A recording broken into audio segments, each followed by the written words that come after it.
자, 가보도록 할게요. 이 행렬이 사실은 선생님 고등학교 때 있다가 선생님이 08학번이니까 1인가 12년도에 없어졌어요.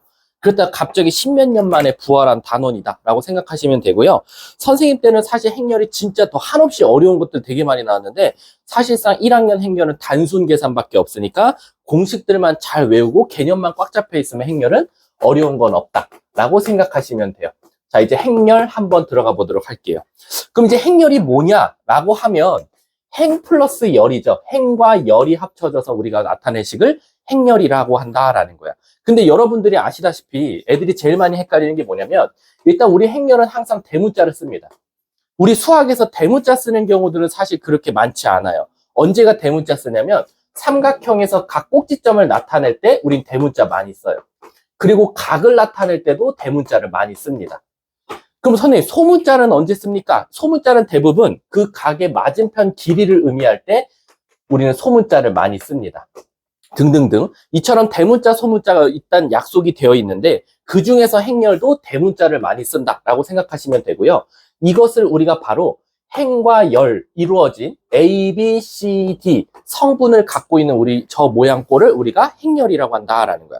근데 애들이 뭘 제일 많이 헷갈려 하냐면 난 이걸 헷갈려 하는 친구들은 국어를 못하는 학생이라고 난 생각해. 여러분, 우리 기본적으로 가로가 행일까 세로가 행일까 진짜 많이 헷갈려요. 선생님, 가로가 행이에요 세로가 행이에요 라는 건데 내가 국어 잘해야 된다 했지. 얘들아, 국어 시간에 혹시 선생님이 시를 이렇게 시가 막 이렇게 써 있어. 그래서 내가 시켰어. 정빈아, 일어나서 삼행 좀 읽어볼래? 어떤 미친놈이 세 번째 줄을 이렇게 읽는 친구는 없잖아. 그치? 대부분 선생님이 일어나서 야, 삼행 좀 읽어봐 라고 하면 우리 기본적으로 1, 2, 3. 아, 여기를 읽으라는 거구나 하고 이 가로로 읽게 될 거야. 따라서 아, 행이라는 것 자체가 바로 가로를 뜻하는 거고 그다고 열은 뭐를 뜻한다? 세로를 뜻한다 라고 생각해 주시면 돼요. 그걸 줄여서 우리가 행렬이다 라고 생각해 주시면 돼요. 그래서 만약에 자기가 뭔가 문제를 푸는데 가로가 행인지 세로가 행인지 생각이 안 나면 빨리 시를 생각해라. 시를 세로로 읽는 방법은 없으니까 당연히 시종과 뭐 그거는 뭐 세로로 읽는다며 그거는 제외하고 시라는 건 무조건 행으로 읽기 때문에 아, 가로로 읽어야겠다라고 생각해 주시면 돼요. 그럼 우리가 이제 요런 꼴을 그냥 행렬 A, A, B, C, D라고 읽냐? 그건 아니고요. 우리가 기본적으로 얘를 M, X, N 행렬이라고 한다라는 거야. 그럼 여기서 도대체 이 M 값은 뭐고 N 값은 뭡니까? 라고 하면 얘가 바로 행의 개수고요. 얘가 바로 열의 개수다라고 생각해 주면 돼. 그럼 얘는 지금 이 행의 2열을 갖고 있는 행렬이기 때문에 얘는 무슨 행렬? 2 곱하기 2 행렬이다라고 말해주면 되는 겁니다. 그럼 무조건 우리가 꼭 2 곱하기 2만 있냐? 그건 아닙니다. 되게 무궁무진해요. 행렬은 뭐 이렇게 나올 수도 있어요. 그럼 얘는 1행에 1열밖에 없으니까 1 곱하기 1 행렬이다라고 말할 수 있는 거고 예를 들어서 이렇게 있었어. 그럼 얘는 1행에 2열을 갖고 있는 거니까 1 곱하기 2 행렬입니다 라고 말하면 되는 거야. 근데 이제 여기서 딱 특정 어떤 행렬은 또 특이하게 부르는 이름들이 있는데 말 그대로 뭐냐면 혹시 행과 열의 개수가 같을 때가 있지 않을까요? 라는 거야. 그 말 뜻은 뭐냐면 예를 들어서 우리가 m 곱하기 n 행렬인데 만약에 여기서 m과 n이 같다면 이라는 거야. 그럼 우린 기본적으로 예시를 하나 써보면은 뭐 이런 것들 있지. 1, 4, 1, 5 이런 것들. 또는 이거 말고도 엄청 1, 2, 3, 4, 5, 6, 7, 8, 9 얘처럼 행과 열의 개수가 같을 때가 있을 거다라는 거야. 그럼 얘는 2 곱하기 2 행렬이라고 말해도 되고 3 곱하기 3 행렬이라고 말해도 상관은 없어. 근데 얘네들은 또 다른 이름이 있더라라는 거야. 어떤 거냐? 첫 번째, 얘가 결국엔 행과 열이 2개씩 똑같으니까 얘는 2차다 이거야. 그리고 얘는 행도 3개고 열도 3개니까 얘는 3차다라는 거지. 그리고 모양이 어때? 가로, 세로 길이가 똑같으니까 꼭 뭐 같아? 정사각형 모양 같아. 그래서 얘를 2차 정사각행렬이라고도 하고 3차 정사각행렬이라고도 한다라는 거야.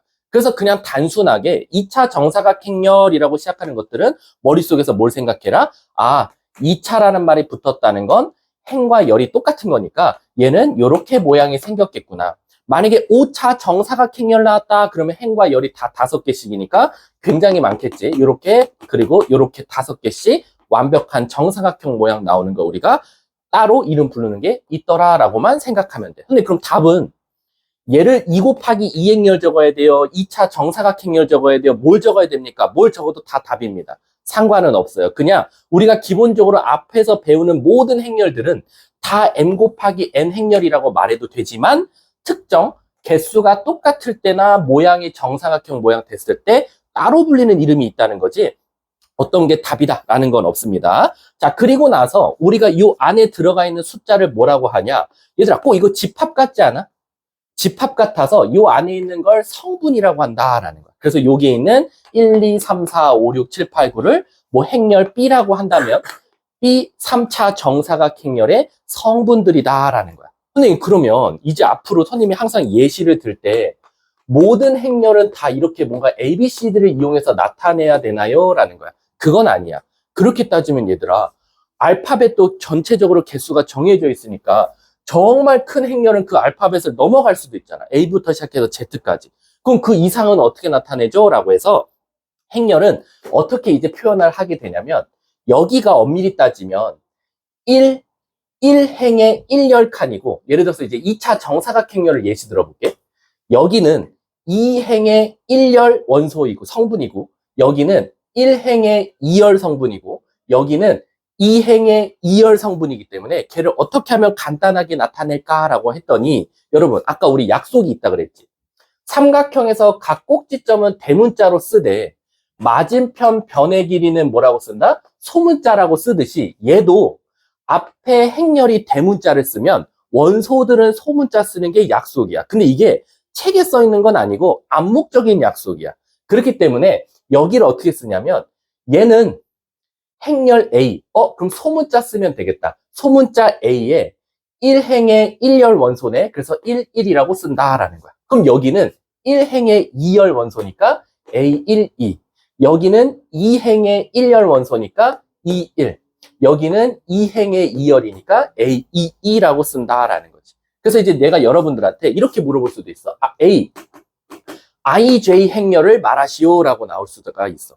그러면 도대체 선생님, IJ가 무슨 뜻입니까? 라고 하면 결론적으로는 이 I는 행을 뜻하고 J는 열을 뜻하니까 예를 들어서 선생님 A, 2, 3을 알려달래요 라고 하는 거는 그 행렬에 2행의 3열 원소 좀 말해줄래? 라는 거랑 똑같다라는 거지. 그래서 여러분들이 결론적으로 만약에 얘가 2 곱하기 3행렬이면 이렇게 나왔을 거 아니야?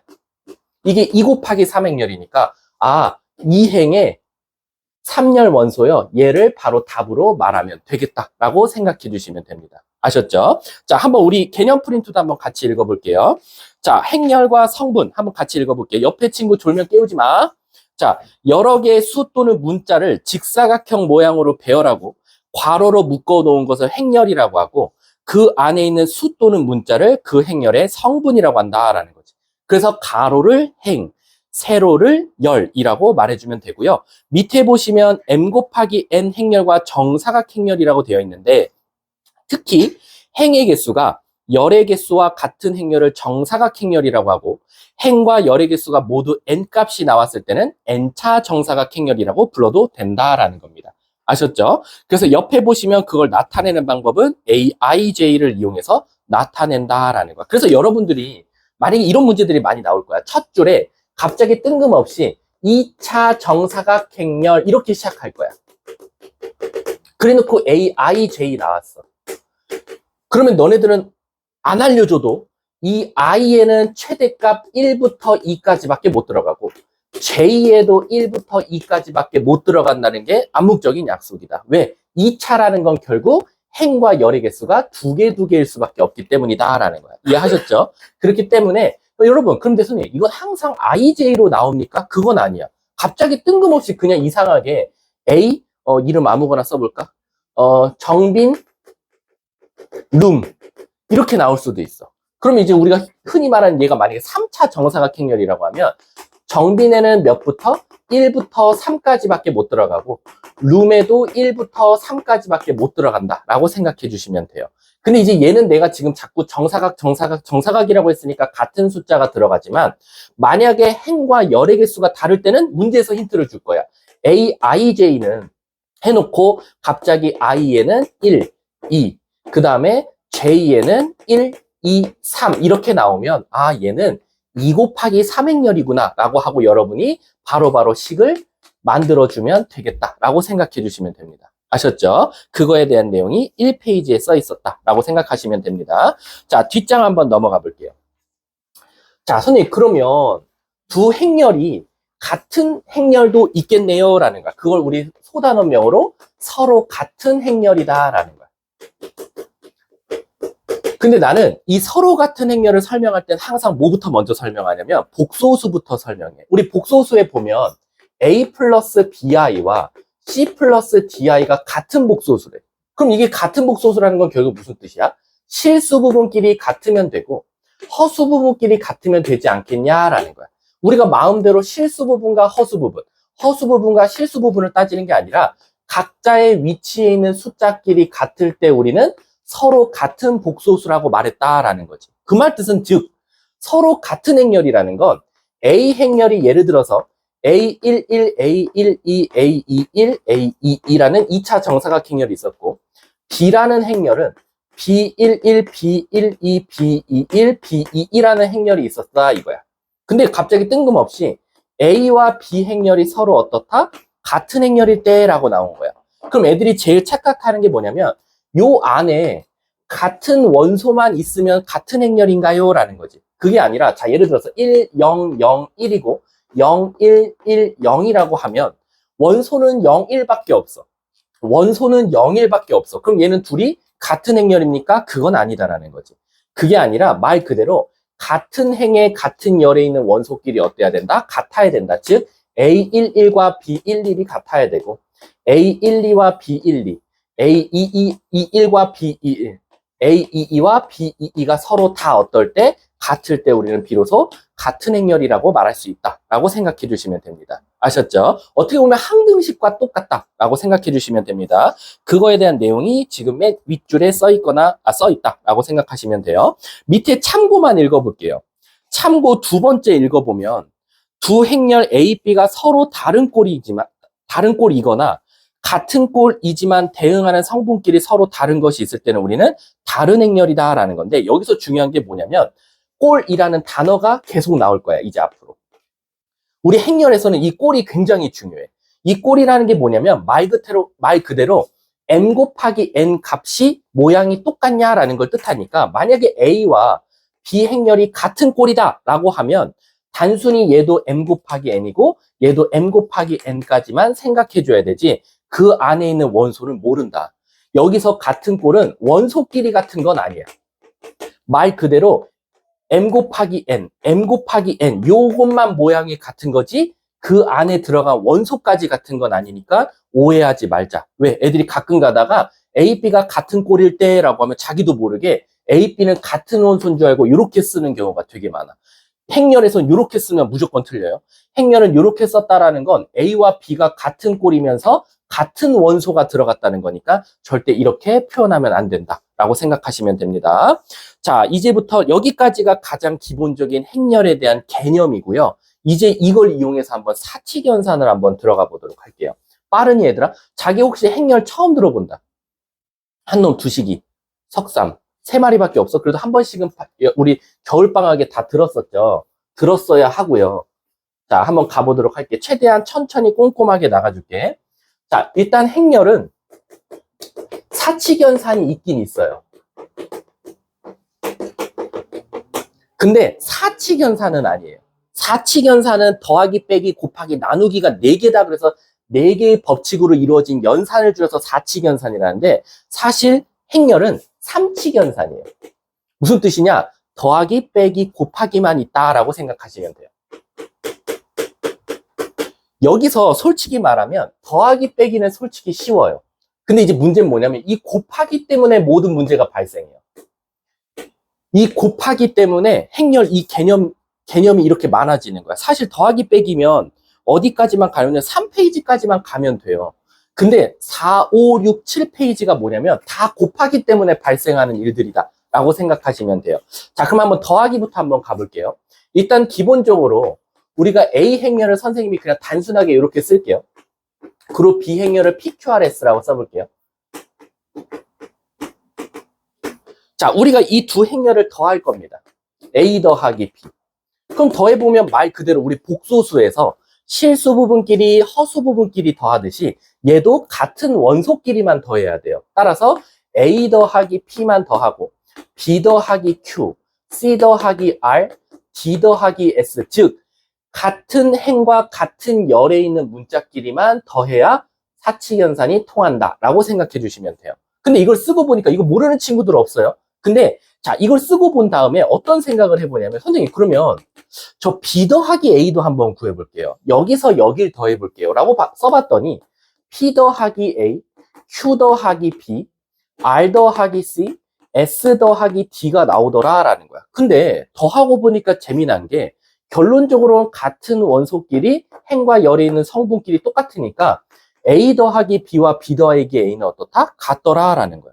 아, 이거 누가 몰라요? 지나가던 초딩도 알죠? 그렇죠. 근데 내가 설명해 주고 싶은 건 뭐냐면 결국엔 A 더하기 B와 B 더하기 A가 같다라는 건 행렬에서 덧셈은 무슨 법칙이 통한다? 교환 법칙이 통한다라는 거야. 그래서 얘네 둘은 교환 법칙이 성립한다라는 거야. 내가 이렇게 말하는 이유가 뭘까? 안 되는 놈이 있어서 그래. 이 교환 법칙이 성립하지 않는 게 바로 두 명이에요. 누구냐? 바로 빼기와 곱하기는 교환 법칙이 기본값은 안 돼요. 근데 기본값은 안 된다는 건 뭐죠? 때때로는 될 때가 있다라는 거예요. 그럼 언제가 되는지 한번 보자 이거야. 자, 이제 더하기부터 먼저 볼게. 자, 더하기는 밑에 보시면 그 네모칸만 읽어볼게요. 행렬의 덧셈에서도 수의 덧셈과 같이 교환 법칙과 결합 법칙이 성립하더라. 교환 법칙은 말 그대로 둘이 자리 바꾸는 거고 애들이 결합 법칙을 좀 많이 헷갈려요. 결합 법칙이 뭐냐면 이렇게 생각하면 돼. A 더하기 괄호 열고 B 더하기 C가 있었다라는 거야. 근데 이거는 다시 말하면 우리 수학에서 초등학교 때 어떻게 배워요? 제발 부탁인데 괄호부터 계산하라고 항상 가르쳐. 그래서 너네들은 사실 B 더하기 C를 구한 다음에 그 다음에 A를 더할 거다라는 거지. 근데 행렬은 결합 법칙이 성립하기 때문에 A랑 B를 먼저 더한 다음에 C를 더해도, 즉 이쪽을 괄호를 먼저 만들어주고 이 전체를 2번에도 값은 어떻더라? 똑같더라. 그래서 얘도 결합 법칙이 통한다라는 거죠. 근데 여러분들 사실은 교환 법칙과 결합 법칙 사실 처음 언제 배우죠? 사실 집합에서 사실 처음 배우게 될 거예요. 근데 애들이 생각보다 교환 법칙은 잘 알아. 둘이 자리 바꾸면 되는 거니까. 근데 결합 법칙하고 항상 애들이 헷갈려하는 법칙이 하나 있어. 바로 뭐야? 분배 법칙이야. 애들이 왜 결합 법칙하고 분배 법칙을 헷갈려 하냐면 이렇게 외우면 돼. 내가 아마 여러분들 여기서 마포관에서 나한테 배웠던 친구들은 내가 다 한 번씩 외우게 시켰을 텐데 어떻게 가르치면 되냐면 결합 법칙은 괄호의 위치가 바뀌어. 하지만 분배 법칙은 괄호의 개수가 바뀌어. 따라서 지금도 보면 괄호는 어차피 한 개였어. 근데 괄호가 뒤쪽에 있다가 앞쪽으로 이동했지만 괄호의 위치만 바뀌었어. 개수는 똑같단 말이야. 개수는 안 바꿨으면 분배 법칙은 안 되더라라는 거지. 그래서 얘는 결합 법칙이 통한다라고 생각해 주시면 돼요. 이해하셨죠? 그리고 분배 법칙은 예를 들면 이런 거죠. 이런 거 있을 때 우리가 이 A라는 행렬을 분배 법칙을 쓸 수 있는데 A 더하기 B 더하기 A 곱하기 B 그 다음에 A 곱하기 C 이렇게 쓸 수 있더라. 근데 얘들아 괄호가 몇 개였어? 원래 한 개였거든. 근데 괄호가 몇 개로 늘어? 두 개로 늘지 않냐. 그래서 괄호의 개수가 바뀌면 우리는 분배 법칙이 된 거다. 왜? 이런 문제 무조건 1번 문제에 많이 내요. 1번 문제에 행렬이 막 계산되어 있어. 그 다음에 어떻게? 기역, 니은, 디귿 이렇게 나와요. 그래 놓고 갑자기 기역, 니은, 디귿, 리을에 올바른 법칙들을 쓰시오. 윗줄에 비해 아랫줄에 순서가 바뀌었으면 이거 교환 법칙이요. 괄호가 한 개였는데요. 두 개로 늘었어요. 그럼 분배 법칙이요. 괄호가 앞쪽에 있었는데 뒤쪽으로 왔어요. 그럼 이건 결합 법칙이야. 만약에 여집합이 분배됐어요. 그건 드모르간 법칙이야. 이처럼 식의 전개만 보고도 무슨 법칙인지를 맞춰야 된다라고 생각하시면 돼요. 그건 이제 덧셈에 대한 성질이었다라고 생각하시면 됩니다. 자, 뒷장 넘어가서요. 덧셈을 끝내기 전에요. 우리가 행렬에서요. 자, 여러분, 우리 이거 뭐라고 이름 부른다 그랬죠? 2 곱하기 2 행렬. 또는 2차 정사각행렬이라고 부른다고 했단 말이야. 그 말 뜻은 뭐냐면 행렬은 사실 이름이 없어요. 그러니까 어떤 행렬을 주든지 간에 여러분들은 그냥 1 곱하기 3행렬이요. 3 곱하기 1행렬이요. 그냥 이렇게 다 부르면 되거든. 근데 고유하게 행렬 안에 자기 이름을 갖고 있는 행렬이 있어요. 자기 이름 갖고 있는 행렬은 2명밖에 없어요. 그러니까 걔네 둘만 따로 불리는 이름이 있고 나머지들은 다 m 곱하기 n 행렬로 불린다라고 생각해 주시면 돼요. 자, 바로 첫 번째 바로 누구냐? 바로 영행렬입니다. 우리가 영행렬은 기본적으로 모든 원소가 0밖에 없다 그래서 대문자 0을 쓰고요. 가장 예시를 많이 드는 건 2차 정사각행렬로 생긴 요 놈을 가장 많이 예시 들어요. 근데 얘들아, 이거를 막 가르치고 나면 여러분들이 뭘 제일 많이 질문하냐면 선생님이 자꾸 예시를 들 때 다 2 곱하기 2차 정사각행렬만 들었다 보니까 모든 것들이 다 2차 정사각행렬에만 통하는 줄 알아요. 아닙니다. 애들이 이렇게 설명하잖아. 그럼 뭐라고 나오는지 알아? 선생님, 만약에 얘가 2차 정사각행렬이 아니라 1 곱하기 2행렬인데 원소가 0밖에 없어요. 그럼 걔는 뭐라고 불러요? 라고 하는데 영행렬은요. 안에 있는 원소가 모두 다 0일 때는 어떤 모양이든지 다 영행렬로 불려요. 그러니까 얘는 어떻게 보면 좀 카멜레온이에요. 문제마다요. 자기 모양을 바꿀 수가 있어요. 무슨 뜻이냐면 예를 들어서 A 더하기 영행렬이 나왔어요.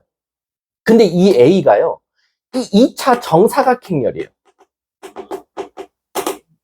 그럼 너네들은 어떻게 생각하면 되냐면 선생님, A가 2차 정사각행렬이면 거기다 영행렬을 더할 때 같은 꼴이어야 되니까 0, 0, 0, 0 이렇게 더하면 되겠네요. 맞아요. 근데 만약에 A 더하기 0인데 얘가 이번엔 이렇게 생겼어요. 1 곱하기 2행렬이에요. 그러면 여기다가 영행렬을 더할 때는 얘랑 같은 꼴인 0, 0 이렇게 적어주면 되는 거야. 그러니까 영행렬은 자기 자신 말고 남의 자식과 똑같은 모양으로 언제든지 바꿀 수가 있어요. 그러니까 모든 이렇게 생긴 것도 영행렬, 혼자 있는 것도 영행렬, 요런 것도 영행렬, 요런 것도 영행렬, 다 모두 다 영행렬이라고 처리해도 상관은 없습니다. 이해하셨습니까? 왜? 어차피 영행렬은 또 다른 놈과 더했을 때 아무 영향을 끼치지 않기 때문에 얘는 그냥 답을 A라고 말해도 되기 때문이에요. 이해 가셨습니까? 그래서 같이 읽어보면, 자, 읽어볼게요. 영행렬.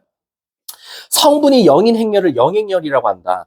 그래서 밑에 보시면 영행렬은 행렬의 꼴에 따라 하나씩 있으나 혼동할 염려가 있을 때는 모두 다 기호 O라고 써도 아무 문제가 없다. 무슨 뜻이냐?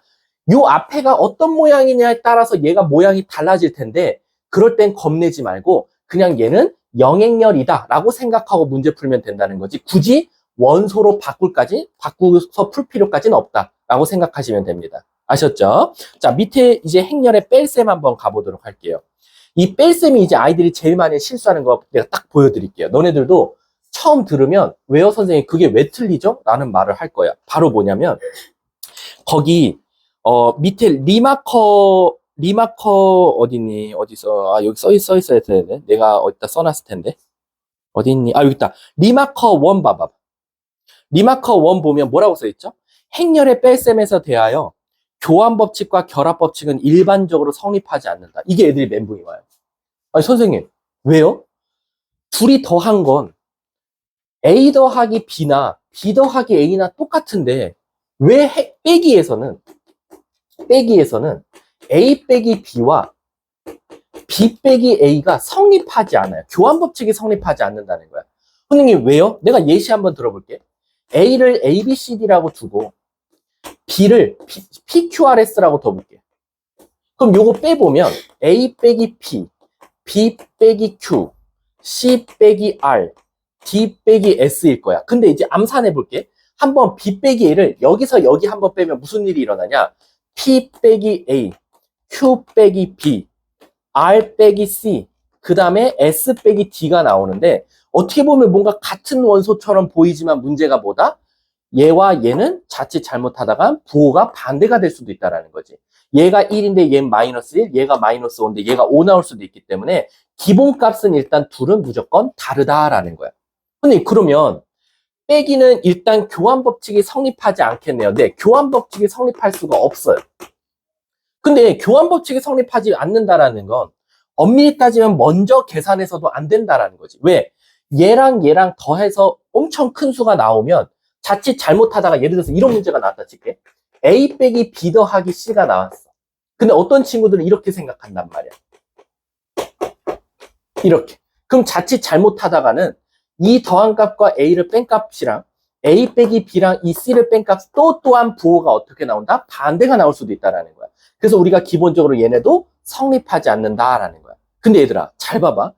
내가 무조건 성립하지 않는다라고 써놨으면 말이 되는데 뭐라고 써놨지? 일반적으로 성립하지 않는다라고 써놨어. 왜 선생님은 일반적으로란 말을 써놨을까? 그러니까 우리가 이렇게 일반적으로란 단어를 언제 많이 쓰지? 우리 F반 애들이 일반적으로 수학을 잘해. 그 말 뜻은 뭐야? 못하는 새끼도 있다라는 거야.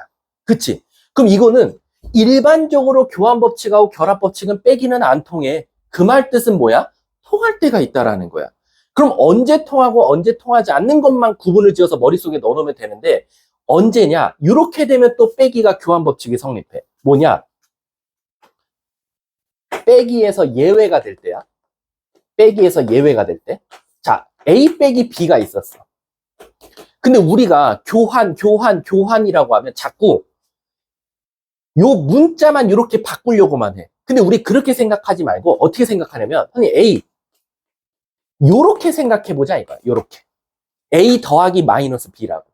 이해 가십니까? 그러니까 우리가 기본적으로 5 빼기 1이 4라는 거 당연히 알 거야. 근데 이건 다시 쓰면 5 더하기 마이너스 1이어서 4라고도 쓸 수 있단 말이야. 근데 신기한 게 뭐냐면 이 마이너스 1을 통째로 앞으로 가고 5를 뒤로 보내면 마이너스 1 더하기 5도 똑같이 4가 나오니까 교환법칙이 성립하지 않냐 이거야. 이해가? 근데 만약에 얘네들이 자리만 바꿨다 쳐봐. 그러면 1 빼기 5에서 마이너스 4가 나오니까 교환법칙이 통하지 않잖아. 그치? 이게 행렬에 적용이 돼요. 그래서 A 빼기 B랑 B 빼기 A는 달라. 당연히. 하지만 이 마이너스를 B한테 준 다음에 야, 너 통째로 앞으로 와. 너만 가지 말고 B야, 너 통째로 다 같이 가. 그러면 마이너스 B 더하기 A 행렬로 가면 얘는 값이 어떻더라? 똑같더라. 라고 생각하면 되는 거야. 이해 가십니까? 그래서 때로는 여기 있는 마이너스를 B한테 먼저 준 다음에 교환법칙을 성립한다를 합답형으로 내는 선생님들도 있었어. 모의고사 같은데. 무조건 이렇게 니은에 쓰는 거지. 행렬 A 빼기 B는 교환법칙이 무조건 성립하지 않는다. 이런 말 나오면 무조건 틀린 거야. 수학에서 사실 무조건이랑 항상이라는 단어가 굉장히 위험하거든. 예외가 될 때가 있는데 우리가 빼기를 더하기로 바꿔서 괄호를 만들어주면은 교환법칙이 성립한다라고 말할 수 있다라는 거야. 이해 가십니까? 이것만 조금 잘 알아두시면 돼요. 그래서 제가 일반적으로 성립하지 않는다는 거지 무조건 성립하지 않는다라는 말은 안 써놨다라고 생각해 주시면 돼요. 자, 실수배 한번 가보도록 할게요. 옆에. 빠르니 얘들아? 빠르다 손. 빠르진 않지. 행렬 자체가 좀 개념이 쉬워서 사실은 여러분 F반 정도라면 좀 이해가 좀 될 거야. 오늘 얘들아 이거 많이 틀려도 돼? 이거 어딨어 테스트? 많이 틀려도 돼. 지금 점수대가 어제 N반이 한 30문제 중에서 한 2개에서 25개 정도 맞았고 F반이 한 17개에서 20개 정도 맞았어. 근데 그게 다행인 게 오늘 배운 행렬이 나와서 그래. 그러면 하나, 둘, 셋, 넷, 5개인가는 무조건 일단 맞아야 돼. 오늘 배운 행렬은 맞춰야 되더라. 정빈아. 알았지? 너네 오늘 배운 거 내가 채점하다가 갑자기 맨 마지막에 행렬 5문제거든? 거기서 오답 나오기만 해봐. 그럼 수업을 제대로 안 들었다는 거야. 진짜 쉽게 냈어. 그리고 경우의 수 많이 틀리셔도 돼요. 이거 그냥 많이 틀려도 돼. 그냥 너네들에 대한 나의 선입견이야. 알겠지? 기말고사가 얘가 지금 많이 작살났구나. 그럼 많이 채워야겠다라고 생각하시면 되고요. 그 다음에 오늘 갈 때 이제 한 권 더 풀기를 할 사람을 또 조사할 거예요. 그래서 요거는 선생님이 이제 한 권 더 풀기는 얘들아 5월밖에 안 할 거야. 6월 달은 여러분들 세미파이널 들어간단 말이야. 그리고 지금 선생님이 지금 계획한 바로는 6월 달에 학생을 안 받으려 그래. 그러니까 지금 5월 달만 입반을 받고 6월 달에 안 받을까 생각 중이야. 원래 우리 5월 말에 한 번 받거든, 원래는. 근데 올해는 5월 달 말에 안 받으려고. 왜냐면 솔직히 말하면 중간고사 범위를 시험 한 달 앞두고 와서 살려달라고 하면 어떻게 해볼 수는 있었거든, 사실. 나도. 그래, 너 몰랐니? 방학 동안 놀았니? 내가 어떻게든 한번 해볼게. 그랬는데 지금 이 뒤에 쪽 여방, 여부, 경우의 수, 행렬은 시험이 한 달 남은 시점에 나한테 와서 선생님 저 이번에 1등급 나와야 되라고 하면 내가 해줄 수 있는 방법이 없어. 그래서 아마 5월 말에는 입반을 안 받을 거야. 그러니까 여러분들이 그냥 쭉 그냥 우리 기말까지 간다라고 생각하면 돼. 그리고 이제 내 목표는 화금반이 좀 인원수가 많다 보니까 그래도 한 3명 정도는 N반으로 올려야 되지 않을까라는 생각도 있고 또 잘하는 학생들이 있으면. 그래서 5월 달만 한 권 더 풀기를 할 건데 선생님이 일단 오늘 문제가 초안이 나왔거든? 요렇게 만들었어. 요렇게. 이거 좀 이쁘지 않니? 이쁘다 해. 그래서 이거 줄임말인데? 뭘 것 같아? 너네들한테는 별다줄이던데? 별다줄은 알아? 뭐야? 그거랑 좀 비슷해. 근데 그 의미는 아니고, 아무튼 나중에 보면 돼. 너네 웃을까봐, 나 무시할까봐 안 말할 거야. 아무튼, 그래서 요거를 이렇게 데이 1, 데이 2 이렇게 해서 만들었어. 말 그대로 하루에 10문제씩만 푸는 거야. 하루에 10문제. 맨 처음에 매삼수 하려고 했거든? 하루에 3문제씩 수학 문제 풀자 해서 매삼수 할까 하다가 저작권 걸릴 것 같아서 별다출로 바꿨어. 그래서 아무튼 요거 원하시는 분은 오늘 집에 갈 때 저한테 따로 말해서 다음 주부터 받아가시면 돼요. 진도가 이제 여방부터 나간 다음에. 그래서 요 뒤에는 고난도도 넣어놨어요. 모의고사 문제. 그래서 요거는 학원 숙제랑 별개야. 만약에 이 새끼 이걸 받아갔어. 근데 막 학원 숙제도 제대로 못하면서 막 이걸 하겠다고 깝치고 있어. 나 이거 바로 그냥 중단할 거야. 그리고 얘는 학원 책으로 돌려야 돼. 어쩔 수가 없어. 그러니까 이거는 진짜 자기가 플러스로 하고 싶은 학생들이 하는 거지. 내가 강제로도 시켜봤는데 효과가 안 나더라고. 결국에는 하고 싶은 애들을 해야 효과가 많이 나니까 오늘 갈 때 좀 말해주세요. 자, 이제 실수배 한번 가볼게. 실수배. 근데 이 실수배는 사실은 크게 어려운 개념은 아니야. 그러니까 이것도 사실 안 쓸 때도 많아. 무슨 뜻이냐면 우리가 기본적으로 만약에 행렬 A가 이런 원 성분을 갖고 있었어. 근데 때로는 이게 너무 숫자가 크다라고 판단이 되면 5로 묶어서 이렇게 바꿔서 문제를 풀어도 상관없다라는 거야. 그래서 이 실수배라는 게 결국 이 앞에 있는 이 5를 우리가 실수라고 하고 실수 곱하기 행렬을 우리가 바로 실수배라고 하는데 이 실수는 자유분방합니다. 자기 멋대로 가도 돼요. 무슨 뜻이냐면 우리가 기본적으로 예를 들어서 내가 이런 예시 들어볼게. 만약에 5 곱하기 A 곱하기 B 행렬이 있었어. 그럼 어떤 친구는 이렇게 생각할 거야. 5에다가 A를 먼저 곱하고 그걸 나온 걸 B랑 곱해볼까? 라는 친구도 있겠지만 어떤 친구는 보니까 선생님 이 B 행렬이 원소가 이렇게 나왔어요 라는 거야. 그러면 이 5를 B한테 먼저 주면 좋을 것 같아요. 왜? 그러면 유리수가 정수로 바뀌니까요. 그러면 때로는 A에다가 먼저 5를 곱하는 게 아니라 B에다가 먼저 5를 곱하고 A를 곱하면 된다라는 거지. 그래서 이 실수는 엄밀히 따지면 자유분방합니다. 자기 멋대로 앞에다 가도 되고 중간에 가도 되고 맨 뒤로 가도 되고 상관없다라는 거야. 그래서 읽어보면 실수배 그 성질만 읽어볼게요. 실수배 성질 보면 1번 K 곱하기 L K 곱하기 L이라는 건 K도 실수고 L도 실수인데 거기다 A라는 행렬을 곱했대. 그럼 때로는 꼭 K를 전체 다 곱할 필요 없이 K 곱하기 L하고 A를 먼저 곱해도 되고 L 곱하기 K, A 행렬을 먼저 구해도 되고 상관없다라는 거예요. 이해 가셨습니까? 그리고 두 번째 보시면 K 더하기 L이 나왔어.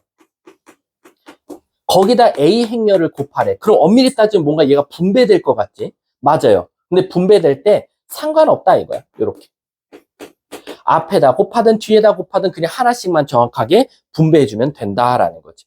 그리고 세 번째, K를 만약에 분배한다고 쳐도 좀 이따 이것 때문에 좀 문제가 생길 텐데 A 더하기 B가 있었어. 여기서 K도 분배될 때 그냥 하나씩 나눠주면 되더라. 그래서 KA에다가 KB 행렬을 더하면 되더라라는 거야. 그리고 K는 뒤에다 곱해도 되고 앞에다 곱해도 된다라고 생각하시면 돼요.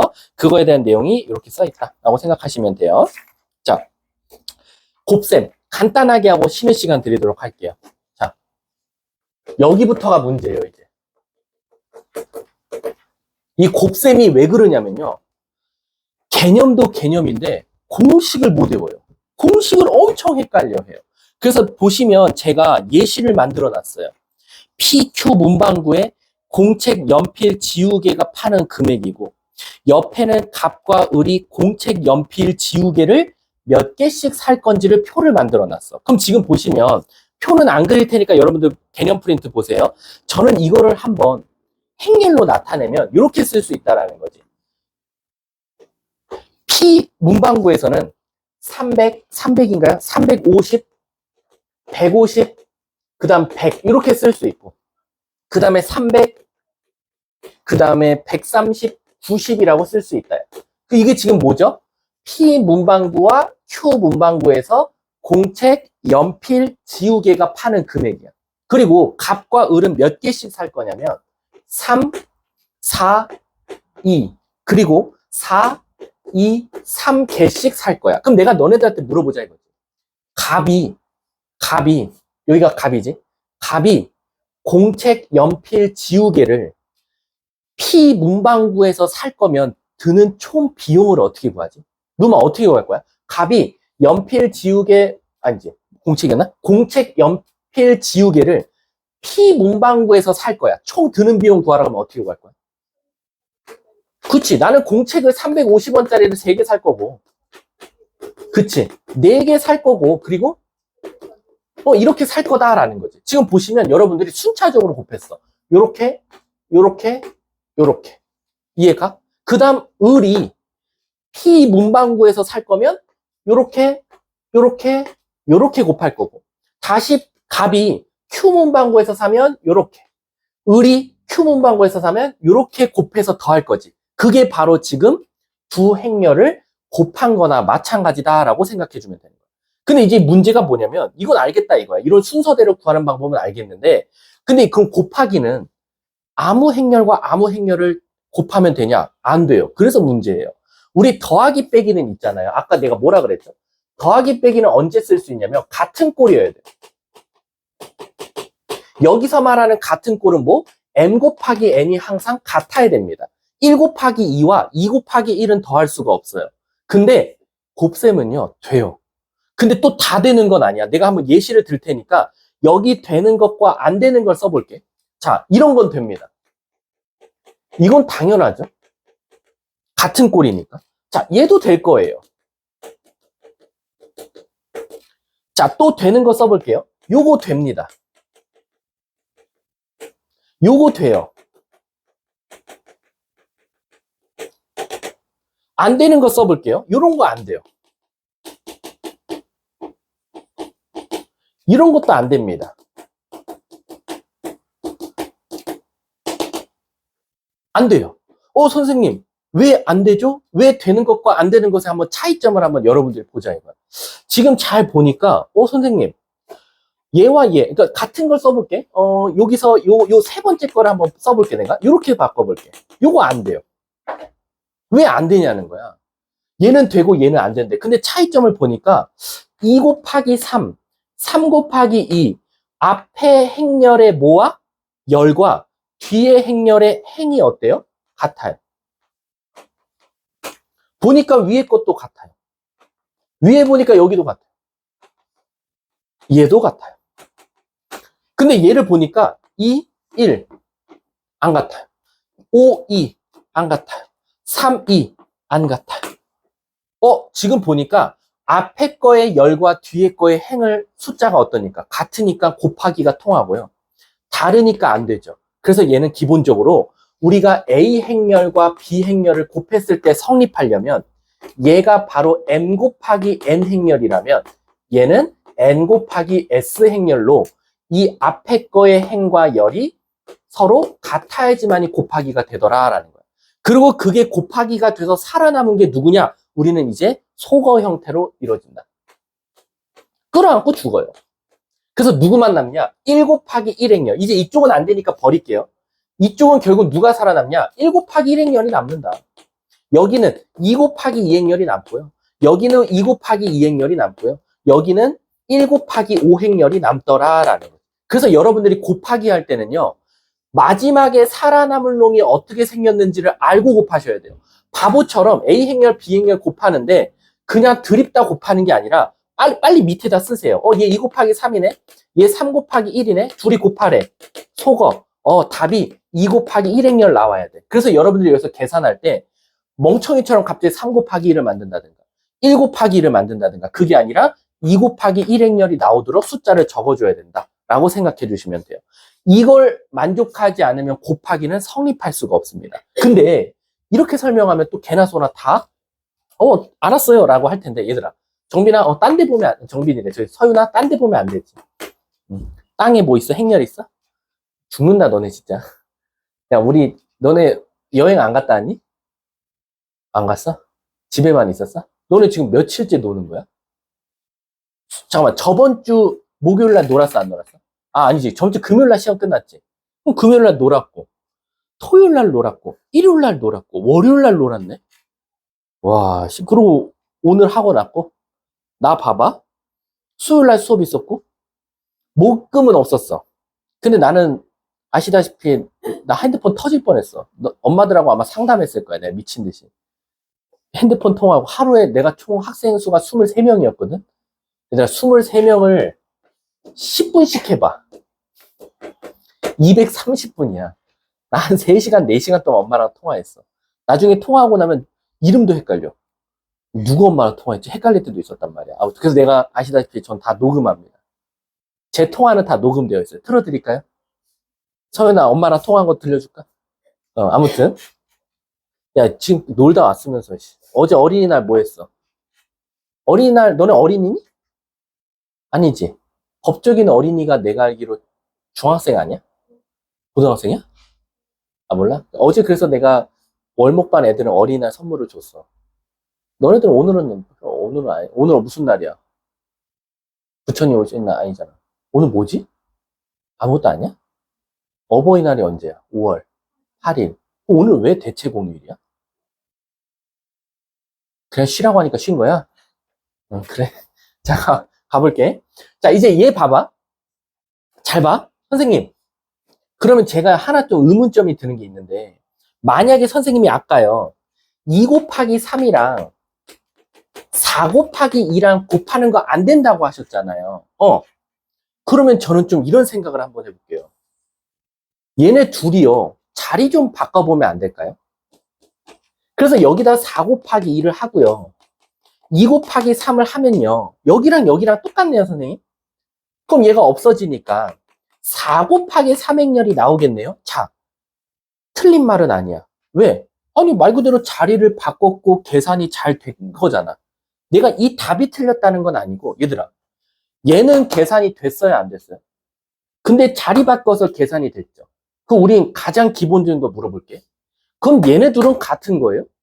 그쵸? 계산 안 된 것과 계산된 게 어떻게 같다고 말할 수 있겠어. 그치? 그 말 뜻은 뭐야? 얘네 둘이 지금 뭐 했죠? 자리 바꿨죠. 그럼 무슨 법칙이죠? 교환 법칙이죠. 교환 법칙 성립한다, 한다? 안 한다. 그래서 기본적으로 곱셈은요, 가장 기본값. 기본값이라는 건 얘도야, 일반적으로야. 일반적으로 곱셈 법칙은 교환 법칙이 성립하지가 않아요. 굉장히 위험합니다. 실제로 계산을 해봐도 A, B랑 B, A는 다른 원소, 성분이 나와요. 그렇기 때문에 일단 곱셈은 교환 법칙이 성립하지 않는다라고 생각해 주시면 돼요. 선생님, 그러면 전 아까 궁금한 게, 아까 선생님이 예시를 들 때 이런 문제 있었잖아요.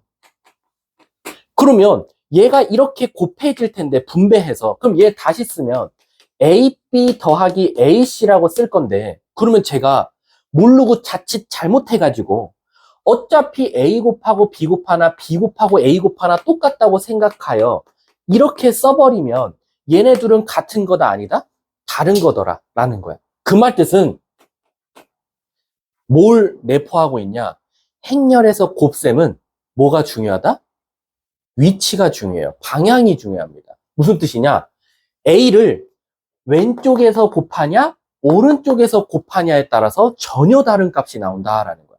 그래서 여러분들이 이제 앞으로 나중에 솔직히 말하면 선생님 때는 막 역행렬이라는 것도 배웠거든요.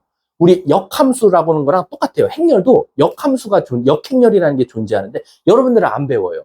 근데 이 역행렬이라는 걸 배웠을 때가 왜 문제였냐면 우리가 A, B 행렬인데 얘가 만약에 C 행렬이 나왔대. 그래 놓고 얘 알려줬고 얘 알려줬어. 그래 놓고 얘 구해달래. 그럼 여러분들은 어떻게 구할 거예요?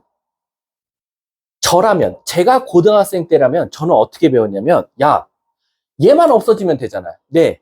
얘를 없애는 방법은 한 가지밖에 없어. 어떻게 해요? 우리가 얘를 없애는 방법은 A의 역행렬을 양쪽에 곱해주는 거야 라고 배웠어. 선생님 때, 고등학교 때. 왜? 그러면 얘가 서가 되거든. 그러면 여기 B 행렬만 남고요. 여긴 A의 역행렬에 C를 곱하면 된다라고 선생님은 고등학교 때 배웠어. 근데 여러분들한테는 슉 역행렬을 가르쳐 주질 않아요. 그래 놓고 이 문제를 똑같이 내요. 아, 그럼 선생님, 저희는 역행렬도 안 배웠는데 A, B, C, 꼴랑 A랑 C만 던져주고 B를 구하라면 저는 그럼 역행렬 성질을 안 배웠는데 어떻게 구합니까? 세 글자, 뭐? 노가다. 여러분들은 노가다예요. 어떻게 하냐? 이 B를 어쩔 수 없어요. 구하라고 했으니까 A, B, C, D라고 둬야 돼요. 그리고 여기서 A 알려줬겠죠? C 원소 알려줬겠죠? 진짜 곱해가지고 항등식, 같은 성분끼리 같다라고 구할 수밖에 없어요. 근데 어차피 행렬 있잖아요. 제가 역행렬 가르칠 거예요. 너네들은 역행렬 가르쳐야 돼. F반 정도라면 남들 노가다 할 때, 내가 우리 저번에도 많이 외웠잖아. 우리 복소수에서도 막 이거 지겹도록 외웠잖아. 시켜볼까? 또 까먹었을래나? 정빈이 바로 눈 깔았어. 정빈아, 너 이거 몇 승 해야 돼? 3승. 하면 뭐 나와? 어? 죽을라고. 1 나온다고 했지. 왜? 요 앞에 있는 수에 부호 반대가 나온다고 내가 가르쳤잖아. 그치? 그리고 막 이런 것도 배웠잖아. 1 플러스 i분의 1 마이너스 i. 이거 제곱해 3승에 그대로야. 유리화해. 유리화하겠지. 유리화하면 뭐 나온다 그랬어? 분자의 부호 그대로 가진 놈 나온다 그랬잖아. 그치? 그런 것처럼 복소수도 우리가 빨리빨리 외워서 푼 게 있듯이 너네들 어차피 내가 역행렬 가르칠 거야. 해야 돼. 남들 이거 노가다 뛸 때 우리 바로 역행렬 구해서 여기다 바로 곱하고 우리 역행렬 구해서 C랑 곱해갖고 바로 B행렬 찾아낼 거야. 이건 나중에 조금 더 실력이 쌓이면. 아무튼 그래서 기본적으로 곱셈은 뭐?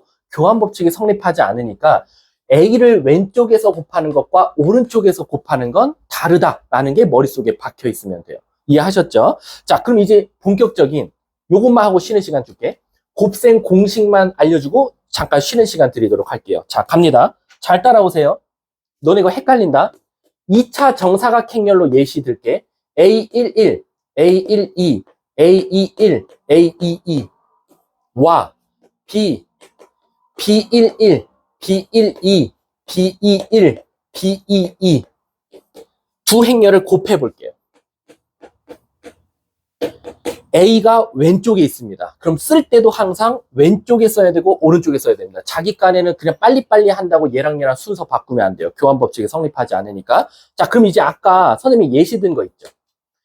P 문방구, Q 문방구, 연필 공책, 갑, 을이, 살, 개수. 이해가?